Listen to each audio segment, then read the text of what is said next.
ఏం చేసిందా ఆ అమ్మాయి నాకు అర్థం కావట్లేదు. స్మగ్లింగ్ చేసిందా, మర్డర్లు చేసిందా, స్కామ్లు ఏమన్నా చేసిందా?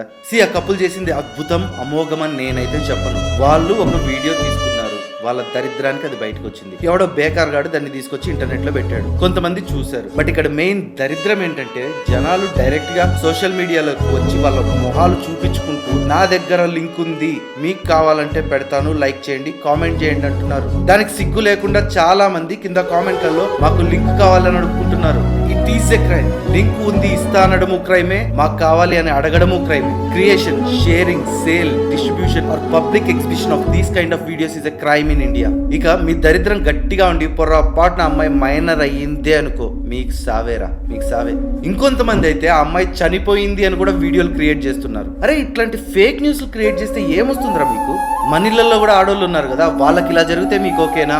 ఎక్కడైనా ఎవరైనా అమ్మాయిది ఒక ప్రైవేట్ వీడియో రిలీజ్ అయిందని తెలిస్తే చాలు, కనీసం 20 ఏళ్ళు లేనోడికి కూడా వాడు మగాడు అనే విషయం గుర్తొస్తుంది. ఎందుకు? ఇలాంటి దరిద్రాల వల్లే women peace and security index లో ఇండియా 128th ప్లేస్ లో ఉంది. దీంట్లో ఇంకా దరిద్రమైన విషయం ఏంటంటే టాప్ 10 లో ఒక ఏషియన్ కంట్రీ కూడా లేదు. 15th ప్లేస్ లో సింగపూర్ ఉంది. మనమేమో ఇక్కడ ఇంటి బయట అరుగుల మీద కూర్చొని వెస్ట్రన్ కంట్రీస్ ని తిట్టుకుంటుంటాం. మనకు ఆడోళ్ళు అంటే దేవతలు, గోడల మీద. రియల్ లైఫ్ వచ్చేసరికి వాళ్ళు మనకు బానిసల్లాగా ఉండాలి.